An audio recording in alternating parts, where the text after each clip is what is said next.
Stanley Bruce, who lived from April 1883 to August 1967, was the 8th Australian Prime Minister from 1923 to 1929.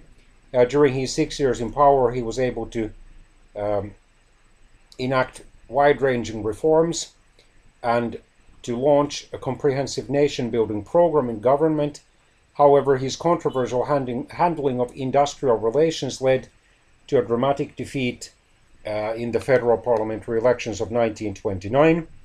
He then turned to diplomacy, serving as High Commissioner to Britain from 1933 to 1945 and chairman of the Food and Agriculture Organization from 1946 to 1951. He was born in Melbourne and was a son of wealthy parents. He studied at the University of Cambridge and spent his early life tending to his late father's importing and exporting business. He served on the front lines of the Gallipoli campaign in the First World War and returned to Australia wounded in 1917.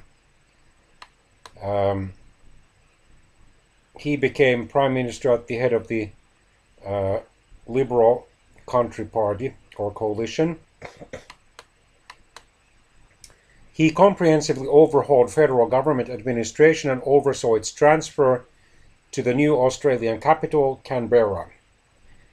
He implemented various reforms to the Australian federal system to strengthen the Commonwealth's role and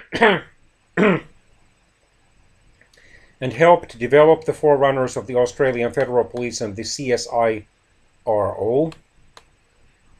His radical proposal to abolish Commonwealth arbitration in 1929, however, prompted members of his own party to cross the floor to defeat the government. In the new general or federal elections, he then lost. He lost even his own seat, an event that would not occur again in Australia at the federal level until 2007. He did return to Parliament in 1931 and briefly served in the Lyons government. Particularly passionate on improving global nutrition, Bruce was one of the key figures in the establishment of the Food and Agriculture Organization,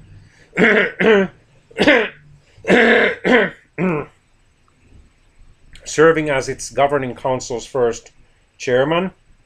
He was also the first Australian to sit in the British House of Lords, and he was the first Chancellor of the Australian National University. Although his diplomatic career went largely unnoticed in Australia, he continued throughout his life in London, Britain, to vociferously promote Australian interests, especially the Second World War, and asked that his remains be returned to Canberra when he died in 1967.